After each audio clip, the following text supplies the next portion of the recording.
Amigos, que Dios les bendiga. Bienvenidos a una nueva edición del Evangelio Diario. Estamos a martes 13 de septiembre, llegando precisamente a esta semana 24ª del tiempo ordinario. Celebramos y recordamos en la liturgia de la Iglesia la memoria de San Juan Crisóstomo, obispo y doctor de la Iglesia. San Juan Crisóstomo, llamado Juan I, del año 349 al 404. Fue llamado Crisóstomo, es decir, boca de oro, por sus extraordinarias cualidades de orador. Evangelizaba a través de la palabra y hubo muchas conversiones gracias a sus homilías. Se había formado en Siria bajo la dura disciplina monástica. Fue un intrépido testigo del Evangelio y un decidido defensor de los pobres frente al lujo insolente de los ricos en ese tiempo. La Iglesia Ortodoxa griega lo valora como uno de los más grandes teólogos y uno de los 3 pilares de esa iglesia, juntamente con San Basilio el Grande y San Gregorio Nacianceno. Pidamos pues la poderosa intercesión de San Juan Crisóstomo. Para hoy tomamos el texto bíblico del Evangelio según San Lucas, capítulo 7, versículos del 11 al 17.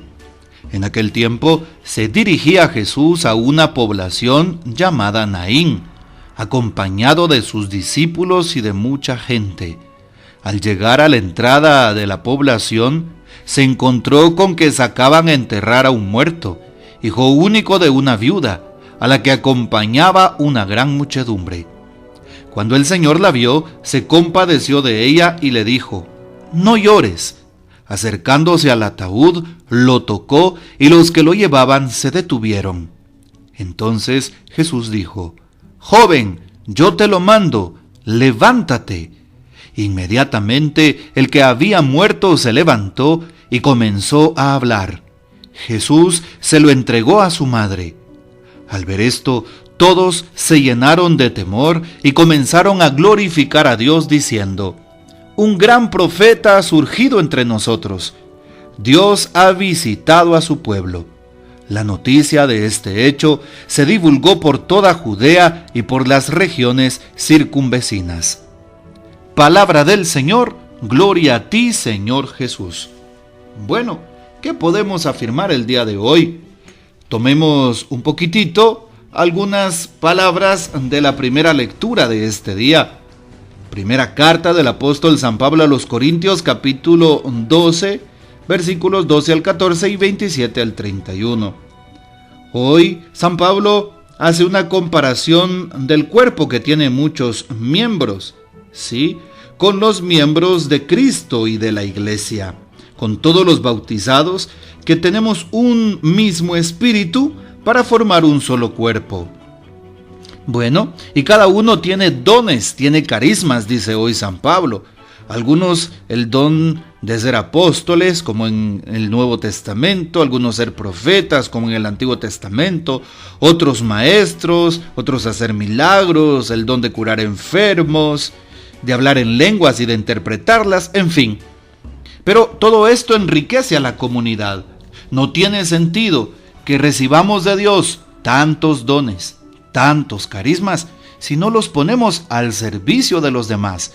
Los dones y carismas, las cualidades recibidas desde antes de nacer, son regalos que Dios nos ha dado y que cobran un mayor sentido si y solo si los compartimos con los demás.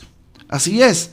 Y de esa manera estaremos expresando el gran amor que Dios nos ha tenido y que a su vez nosotros manifestamos hacia el prójimo. Los dones, compartirlos.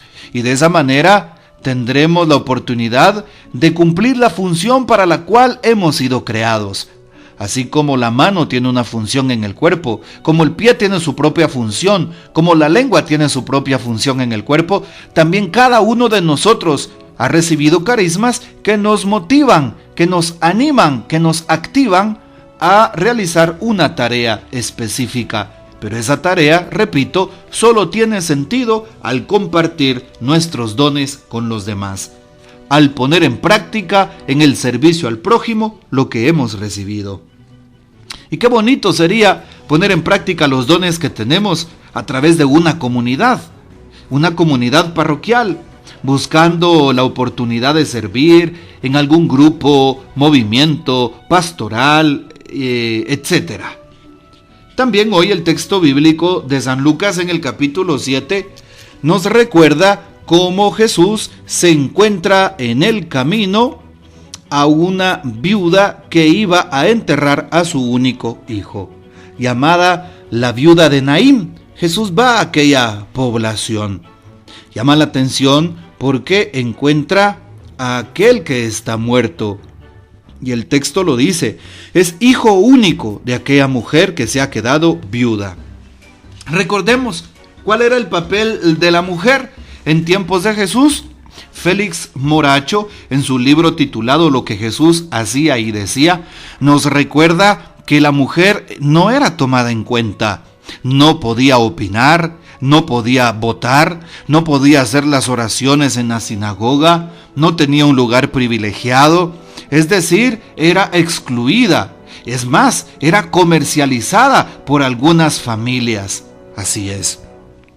Por eso, las mujeres que no tenían un hombre, no tenían marido o no tenían como custodio a su papá, pues quedaban en la orfandad, abandonadas, y tenían que andar divagando en las calles o pordioseando.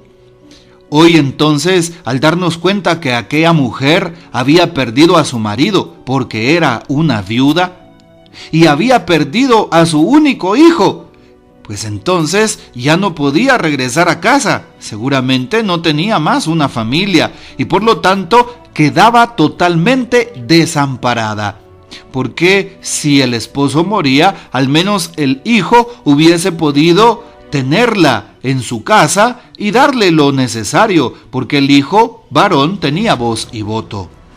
Bueno, Jesús, ¿qué es lo que hace? Le devuelve la dignidad a aquella mujer. Lo mismo hace Jesús contigo y conmigo. Nos devuelve también a nosotros nuestra dignidad. Así es. Y por eso, cuando el pecado acecha, Jesús nos devuelve la dignidad en los sacramentos. Nos la devuelve en la confesión, nos la devuelve en la Eucaristía, al comulgar su cuerpo y su sangre, incluso también en la oración, en el encuentro con la palabra. Nos devuelve nuestra dignidad cuando nosotros también nos dignificamos a través de la misericordia, de las obras de misericordia, de la caridad con el prójimo, cuando vamos hacia los demás. Hoy también le pedimos a Jesús que nos ayude y que también nos resucite de todos aquellos males que muchas veces matan nuestras almas. Así es, el pecado en cada una de sus expresiones. Por eso Jesús entonces resucita al hijo de aquella viuda, devolviéndole a ella su dignidad y devolviéndole a su hijo, devolviéndole la vida, el don más grato y sagrado a aquel joven que había muerto. Jesús nos resucita. Cuando nos encontramos con Él, sin duda alguna, nos da lo que más necesitamos. Bueno, que el Señor entonces nos dé la gracia de visitarnos, de estar con nosotros y de hacer siempre esa opción por la vida, como lo hace Jesús hoy, devolviendo a aquel joven el don de la existencia. Y pues el Señor deja por un lado la marginación que le hacen a aquella mujer, porque muchas veces por así decirlo, practicaba en ese tiempo la violencia, se practicaba la marginación hacia ellas y también pues a tantas otras realidades humanas.